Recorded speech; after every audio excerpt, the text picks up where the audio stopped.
Hello and welcome to this follow-up video since I have now seen the movie Oppenheimer. If you are interested in a full breakdown of the biography, American Prometheus, I'll have that linked up in the cards and down below. Obviously both videos are full of spoilers, just so you know. Anyway, I'm not going to do really a side-by-side comparison of what was factual and what wasn't, because most of what was in the movie was actually factual. But I'm just going to maybe talk about one or two of the changes that Nolan made and give a little bit more background, I guess. I'm only using information from the biography itself, no additional sources. So the reviews aren't overselling the movie. It is phenomenal. Some of Christopher Nolan's best work. However, this book somehow is even better. I think they're more like two really good companion pieces that go together very well. So the movie is obviously massive in scope. It starts with Robert's time at Cambridge around 1925 to getting the Enrico Fermi Prize in 1963 towards the end of the movie. The book, which actually was 25 years in the making, covers even more ground. It goes back to the meeting of Robert's parents, Julius Oppenheimer and Ella Friedman, their marriage, and the birth of Robert in 1904. The movie doesn't feature his parents, but the family, including Robert's younger brother Frank, was incredibly close. And it was actually Julius who lobbied Cambridge not to press charges after the Blackett Apple incident at Cambridge. And yes, that actually happened. And because Robert was often very sick as a child, his mother Ella was quite protective of him. I think because you get to know a little bit more about the relationship, especially between Robert and his father, Julius. Julius's death in 1937 was a profound loss for Robert, and as a reader, you're also really emotionally impacted by that.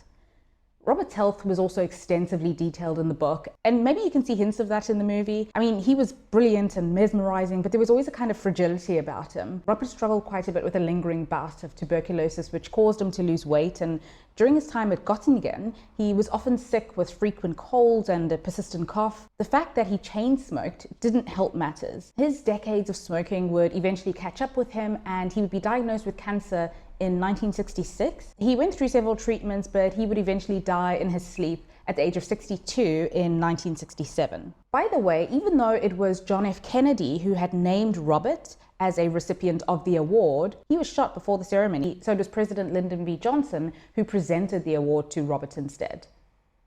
So Robert did his undergraduate degree at Harvard, and he graduated summa cum laude with a bachelor's degree in chemistry. But we all know that it was physics that was his calling, and that's why we went to Cambridge. There's more on what was going on in Europe at the time in physics in my other video. As the movie shows, he did have a bad time at Cambridge, writing to a friend, Francis Ferguson, "I'm having a pretty bad time. The lab work is a terrible bore, and I'm so bad at it that it is impossible to feel that I'm learning anything. The lectures are vile." He was also struggling a lot with his mental health around this time. He was homesick, and he missed a lot of the friendships that he'd had at Harvard. In the movie, it's Niels Bohr that suggests Göttingen would be a good fit for Robert. However, according to the biography, it was the German physicist Max Born, director of the Institute of Theoretical Physics at the University of Göttingen, who invited Oppie to study at Göttingen. Born was intrigued by Oppenheimer, partly because the 22-year-old American was grappling with some of the same theoretical problems raised in the recent papers by Heisenberg and Schrödinger. Oppenheimer seemed to me, Born said, right from the beginning a very gifted man. Kenneth Branagh as Niels Bohr, Robert's role model, was such inspired casting, but he was used really sparingly in the movie. I think he appears twice maybe, but when he makes that appearance at Los Alamos, it's such an amazing scene, and his presence in the movie, to me anyways, was kind of as I'd imagined it when I read the book. Tall and athletic, a warm and gentle soul with a wry sense of humor, Bohr was universally admired. He always spoke in a self-effacing near whisper. Quote, "Not often in life," Albert Einstein wrote to Bohr in the spring of 1920, "has a human being caused me such joy by his mere presence as you did." Einstein was charmed by Bohr's manner of uttering his opinions like one perpetually groping, and never like one who believed himself to be in the possession of definite truth. Oppenheimer came to speak of Bohr as his god. So about the Oppie nickname, as we know, it was his Dutch colleagues who gave him that nickname when he gave a lecture in Dutch at Leiden. And he really took on that nickname. He would even sign his letters, Oppie, but eventually his students at Berkeley and everybody in the States anglicized the name to Oppie. Moving on to the Oppenheimer children, Much like in the movie, and I wonder if this was intentional by Nolan, they're kind of overlooked. Robert himself had a very privileged upper-class upbringing with nannies and a governess, but his parents themselves were also very present and involved in Frank and Robert's lives and encouraged and invested in their hobbies and their education. It's unfortunate that Robert and Kitty's children didn't have a great childhood, in large part because of who their parents were. Robert was proud of Peter, and there were some moments of warmth, but as a father, Robert was mostly described as detached, distracted, and aloof. Friends would comment on the coldness of their family life. Kitty struggled quite a bit with postpartum depression and alcoholism, and she did indeed have the Chevaliers look after Peter for a while as she tried to recover. The relationship between Peter and Kitty was always rather strained, and Robert thought that it was because Peter came too soon into their relationship and Kitty resented him for it. When he was 11, Peter put on some baby fat, and Kitty was rather harsh about this, putting him on a strict diet and not having much food around the house. And in response, Peter just kind of retreated into himself. He tried not to be noticed, and he was incredibly shy and sensitive.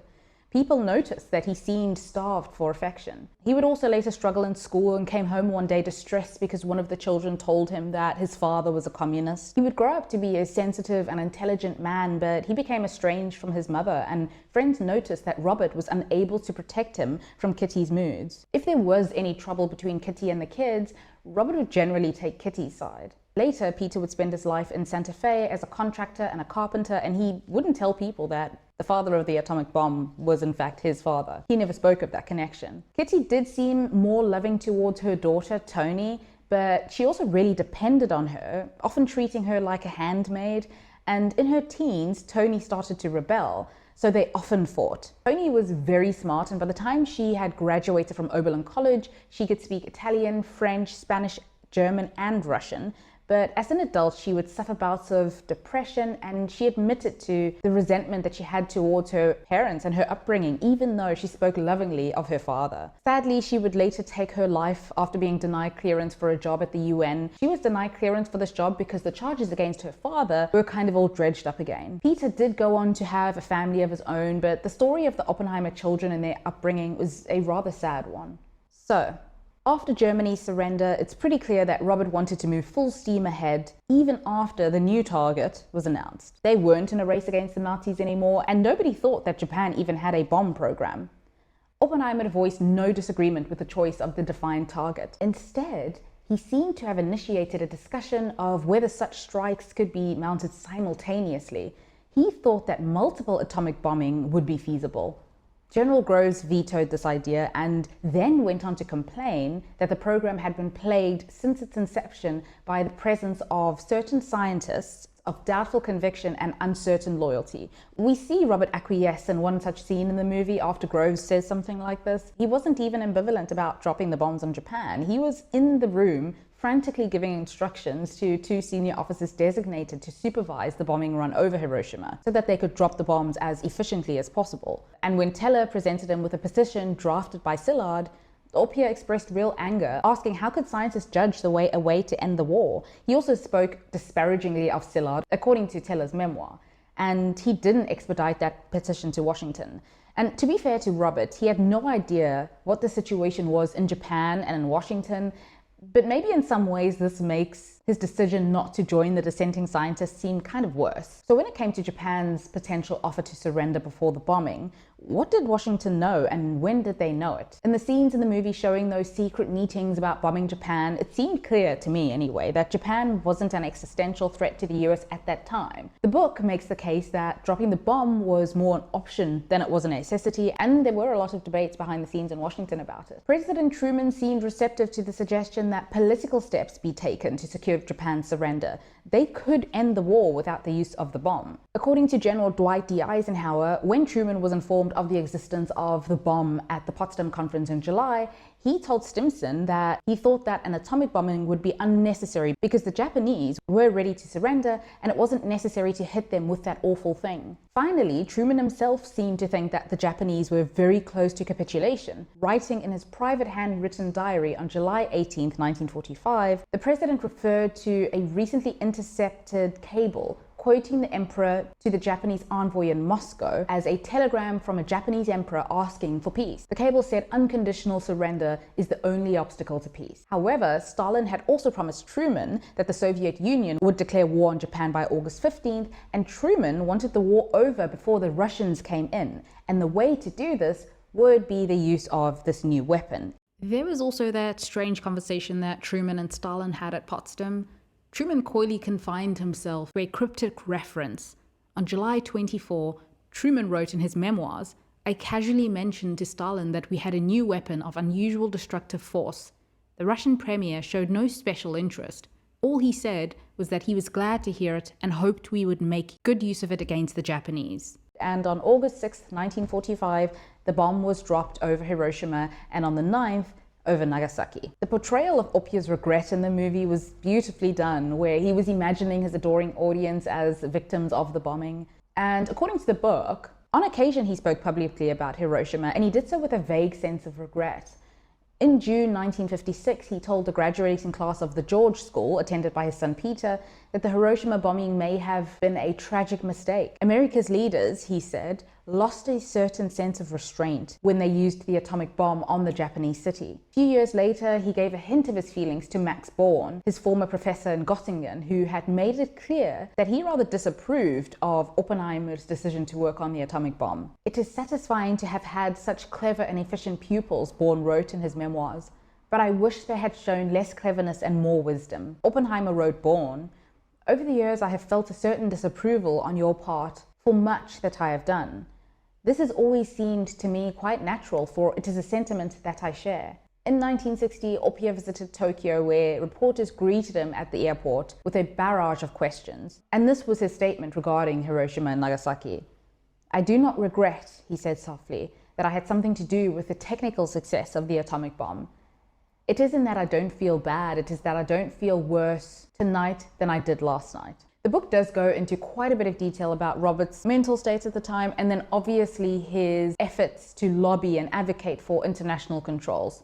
Onto the casting of this movie, of course it goes without saying that Cillian Murphy and his beautiful eyes was perfect as Robert. He was kind of awkward yet confident, he had that fragility yet he still could command a room. Cillian's American accent was flawless as well. As for Robert Downey Jr., I was kind of worried when I heard that he was going to be in the movie because to me he's Tony Stark. But when I told a friend of mine during the intermission that it was him, he had to Google it because he didn't believe me. He was a great Lewis Strauss. He was unrecognizable, and I loved that the movie had his involvement be a kind of twist. I really liked that they had that actor who was really brilliant as Han Solo, by the way, as the aide who was having Strauss tell his story to. It was also really nice to just see it all play out on screen because it is actually, weirdly enough, gripping to read, but it's a lot of information. I didn't have an issue with Casey Affleck. He was really good in Manchester by the Sea, but I didn't care for him as Pash. I think I heard his voice before he came on screen, and I just thought, ugh. I mean, he wasn't bad. He was just Casey Affleck to me, and I didn't care for it. And the guy who played Edward Teller was so good that I'd actually made a note to eventually read his memoirs. Dane DeHaan as Nicholas was kind of terrifying to me, and I loved it. Emily Blunt as Kitty, well, she really stood out with that scene in the end with Roger Robb in the testimony room. But I kind of wish that we could have seen her gardens at the Princeton house. So for her birthday, Robert had built a greenhouse at the back of the house, and Kitty, remember, was a trained botanist, so she filled it with dozens of varieties of orchids, and she loved gardening. I wish we could have seen a little bit of that side of her. It's always good to see Josh Hartnett in movies these days, and this might be an unpopular opinion, but I liked Matt Damon as Leslie Groves. I thought that that was a good choice. For some reason, I just kind of stopped talking here, so I guess that this is the end of the video. If you have seen the movie or read the book and you have some thoughts, feel free to share, and thank you for watching.